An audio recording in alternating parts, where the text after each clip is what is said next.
Hey everybody, I'm just going to be doing a video today on my framework for extracting funds from my pension when I start to take my pension in October. Now, obviously, everybody has their own system, their own needs, the amounts that they require. And I just want to take you through mine that I have devised that I think helps take the emotion out of any decisions that I make. So I've got a couple of things here. Some of these numbers aren't real. They're in and around what I've got, but it's just so that obviously I'm not giving you too much detail about my own personal circumstances, but obviously I want to make sure that they're relevant enough that I can show you real enough numbers. This is my setup. It is a spreadsheet that I have. This is the dashboard. It's all color coordinated. It's all very beautiful. But this is just a printout of the dashboard page.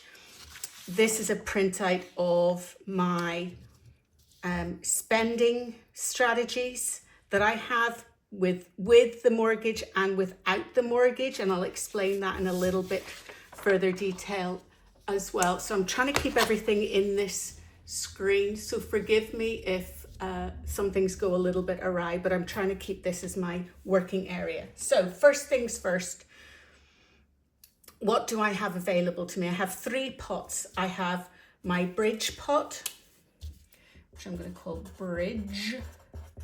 I have my 67 plus pot, and I have cash reserves, and I also have a mortgage. Okay, so that's the current situation that I have. As I say, some of these numbers are incorrect, but they're just for illustration purposes. So my strategy is this.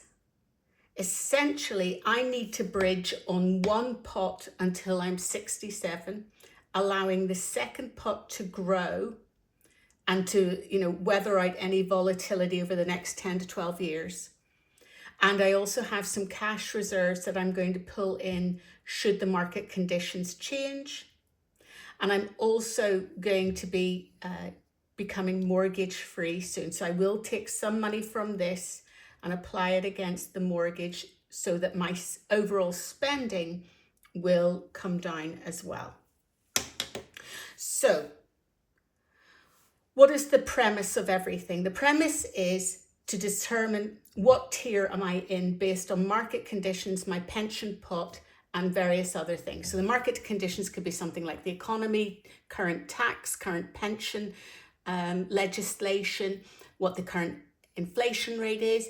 Have I had any medical reasons that I need to pull more money out of the pot? Has the pot grown substantially?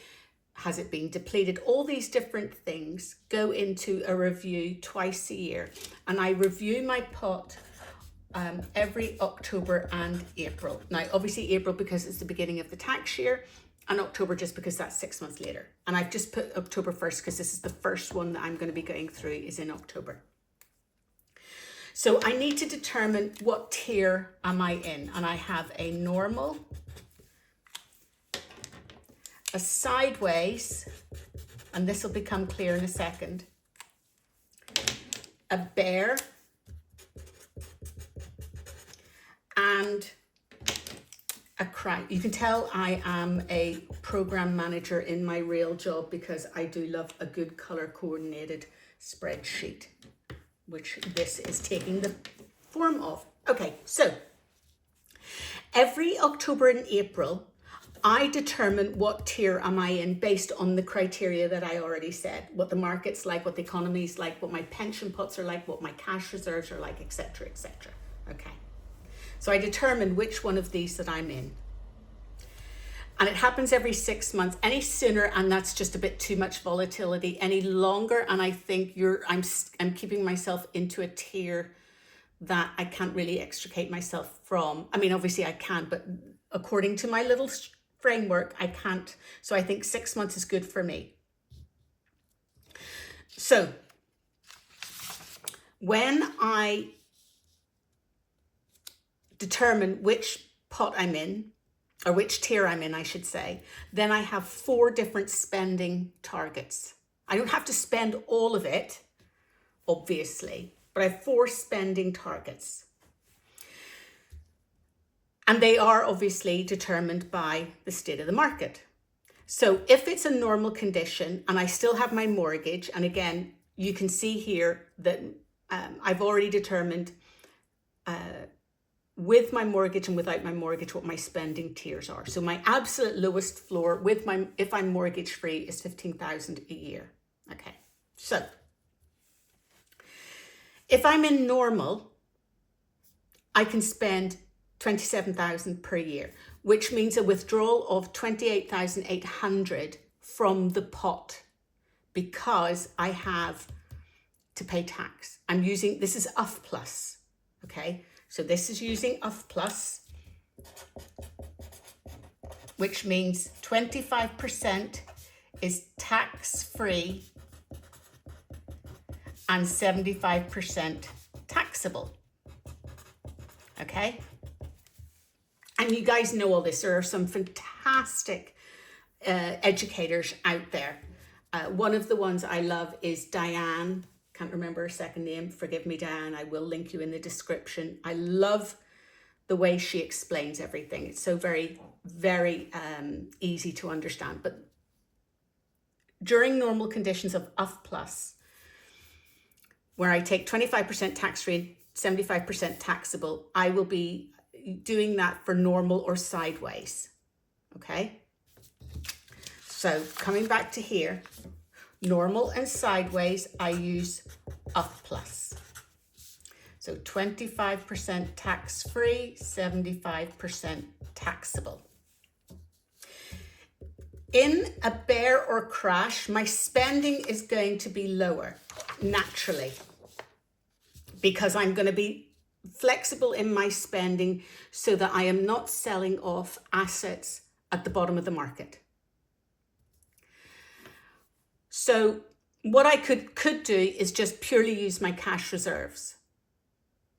But that would only give me a year and a half, or whatever that period of time is, in order to sustain myself through that market. And then those cash reserves are done. Instead, what I am doing is looking to still use my pension, but use a much smaller amount of it than what I need, and then use my reserves to weather the balance and any income that I have. But I'm assuming in a bear or crash, there may not be any discretionary work. And I do have some income streams that pay just a few thousand a year, not a lot. So one of the ideas is to just purely use the tax-free element from your personal tax allowance, and to withdraw that and use the rest and make that up from your cash reserves. And that way then you're still making use of your personal tax allowance. You're not using any tax in a bear or crash year, and you are using some of your cash reserves. Now, this is all very well until you may start to use your tax-free lump sum.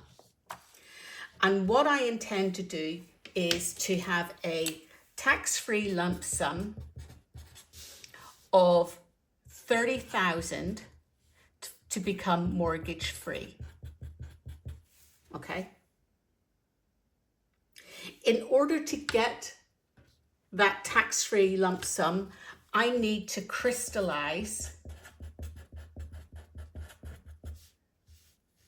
120,000, of which 90,000 is then in my crystallized pot. Okay? Ignore the fact that it's 120 there. In order to get 30,000 to clear my mortgage, I actually need 120k. I've got that, and that's going to go into my crystallized pot. This is where it's going to hopefully start to make sense. This is where what you're never taught in school or with pension advisors or whatever. So I'm teaching myself this as I go. This is not advice or education. This is entertainment purposes only, just to show you guys what I'm doing. I then still have an uncrystallized pot from which I can still take UF plus in the good years. But in a crash, I will be taking from what is known as FAD, Flexi Access Drawdown. Now, 100% of this is taxable because I've already taken my tax-free lump sum here, okay? However, if you look at what my spending limits are, and by this time I will be mortgage free, so this is mortgage free. In a crash, I only need 15K. So we're going worst case scenario, I need 15,000 in a crash, which is 7,500 in my 6-month period because I do it twice a year. So I need to find 7,500. But if you notice, the tax-free allowance is 12,570, which means I only need to find 2,430, which would be 1,215 in from my reserves in the 6-month period, and the rest comes, and what's that in real money? So that minus that is, Natalie can't do that, so that would be 85 and 4, this is 6285, yeah. Natalie, go back to school, learn your math. So this would come from my FAD account. I've already taken the tax-free lump sum, so everything is taxable. However, if I take 6,285 from my Flexi Access Drawdown, it will be 0% taxed. However, if I was to take from UF plus, I would be selling at the top of the market 25% tax-free and 75% taxable, right? So I'm choosing not to do that. I'm choosing to keep my UF plus for normal and sideways markets. And in a bear, I will dip into this 90,000 Flexi Access Drawdown. And because I only need 6,285 plus 1,215 from my cash reserves, I pay 0% tax on that amount. Okay. Now, I still have taken from my Flexi Access Drawdown account.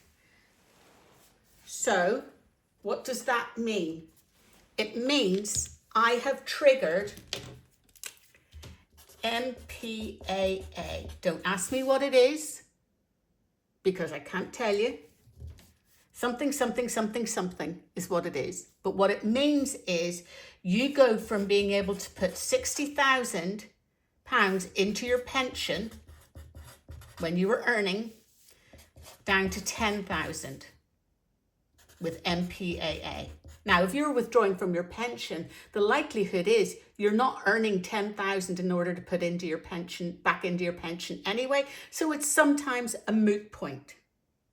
If you're not earning at all, you can still put in 2,880 without any earnings from PAYE at all either. So you still can supplement your pension if you do get some small earnings. But if you start to take from either UF plus or FAD, you will trigger MPAA. However, that is the trade-off that I am absolutely prepared to take as I move into retirement. So, is there anything I haven't said about this? So then I end up with my bridge pot. So my bridge pot will then be bridge pot It will be made up of crystallized funds, which will be the 90,000, uncrystallized, which will be another 150, let's pretend. And then I have my 67 plus pot, and let's call that another 150,000, and cash reserves. And that's 30,000, right? And so this is what I have left in my, they're not the real numbers, they're just pseudo numbers for the purposes of this. So this then stays in a growth equities. Again, this is not financial advice, this is Natalie. This is my cash ISA. This is growth equities.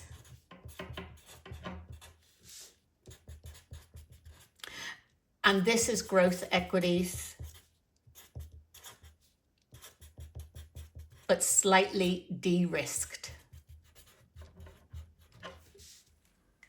So, in the event of a crash, with this being slightly de-risked, it shouldn't fall as high as this one. In good years, this won't rise as high as the other one, but that is for crash purposes. My uncrystallized one is still then going to keep growing and recovering. And then my 67 pot is going to grow regardless of the markets. And I say not grow regardless of the markets. I'm not going to be using it until age 67 plus. So it allows for volatility during the next 10 to 12 years without me touching it. So it's my backup fund for final years of retirement. And my cash reserves are only used when there is a crash so that I can take out a little bit each 6 months to bring me up to the crash level of my spending. And the crash level of my spending, as I say, is 15,000. Now, what is likely to make this work or not work? Number one, discipline. If I don't stick to this, then what's the point in having it? Obviously, in good years, I can take a little extra from the pot if I need to do the bathroom, if I want to go on my bucket list holiday or whatever. But that is maybe 2 or 3 points and milestones in my life, of the rest of my lifetime. Generally speaking, I live, and I will pretty much be living in this tier zone here, because I am going to use some of my money to go mortgage free. So these are my 4 spending tiers, and you can see there's a £9,000 difference from normal, generous, comfortable retirement for me down to my crash level, which is basically rice and beans, no Netflix, and you know, I'm pretty much riding out the storm. How do I know these numbers? Because I've been using a spreadsheet to track my spending for the last 4 or 5 years. And I would say the biggest advice I could give anyone is not to understand how big your pot is. It's to understand how much you need to take from your pot every month, quarter, year, whatever that is. And to understand what you're comfortable with and what your floor is. What number can you not go below? And that is the most important thing. All these videos that say I have a pot of £7,777,206, can I retire, is meaningless. Because if you don't know what your floor is and you don't know what how you can flex between a comfortable living standard and your floor, it doesn't matter how much you have in the pot, because you won't know how long that can last. and you don't know whether or not you can ride out any storms. Now, if I'm in a crash, I'm still selling assets at the bottom of the market, and I'm prepared to do that. I'm prepared to trade that off rather than use up all my cash reserves, because I think that is a better trade-off for me personally. And this takes out so much emotion from how to survive the storm. Because if I know I'm in a crash, so here's the other good thing is, if you're in a storm, if I am in October and I determine I'm normal, the markets have been good, it's been, the bull run is, still running, AI bubble hasn't popped, all that good stuff. If I know I'm here and I take out my 12K, or, the equivalent with the tax, so I have 6 months of £2,000 a month, and suddenly the next day Rachel from accounts says something and the markets tank, gilts go through the roof and all that good stuff, and my little accounts start to look very, very anemic, I don't have to still spend at this level for the next 6 months. What I can do is I can drop myself personally, spending wise, down to this, and that 9K, or the 4,500, because it's on a 6-month basis, will go towards supplementing the living expenses that I need to ride out the storm once it happens. It's about being flexible, folks. It's absolutely 100% about being as flexible as you can to weather the oncoming storms, and they will come. And so what I would suggest is you spend some time creating a budget. I have a budget template I'd be happy to share with anyone. I would be happy to share a version of my framework with anyone that wants it. You just plug in your own numbers to get all these numbers here, if you have them, and you go through a review with your AI best friend each October and April, and you basically mark, is the economy tanking? If it is, you mark it red. If it's not, if it's good, you mark it green, blah, blah, blah. You get to the end and there's a suggested tier that you work in. You can override that. I mean, I can override it. I could go out and spend 50 grand tomorrow. I wouldn't even know what to spend 50 grand on. But my point is, you still have to stay within your, the discretion of your own decisions.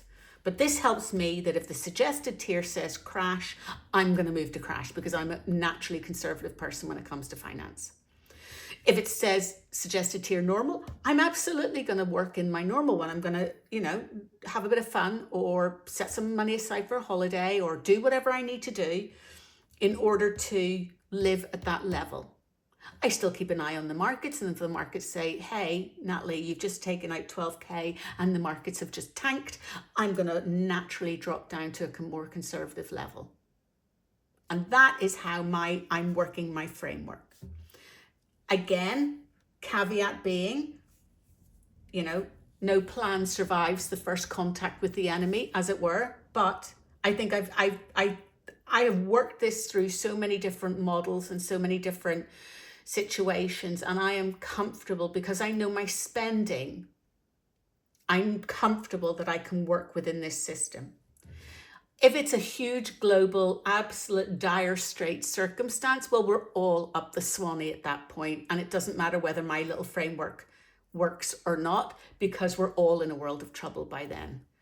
But I think for normal market volatility, I have an opportunity here to have a robust enough framework that I believe is going to work. Anyway, if you like this, and if you like my lovely, beautiful color coordinated stuff, please consider liking, subscribing, commenting. Actually, your comments would be fabulous at this point, good, bad, or indifferent, and I get them all. you know, what frameworks are you using? Are you using the 4% rule? Are you using spending tiers? Are you using various percentages? I'd love to know how everybody else is working through taking their pension, and if you're 5-6 years down the line, how's your framework survived contact with the enemy, as it were, as well. So hopefully you found this useful. My next video, I will go into specifically what my budget is at each of these levels as well, and I'll assume that I'm mortgage free at this point. So we'll go through my budget for each of these levels, so you can see that's real money. It's real. They're real numbers. They're not pie in the sky.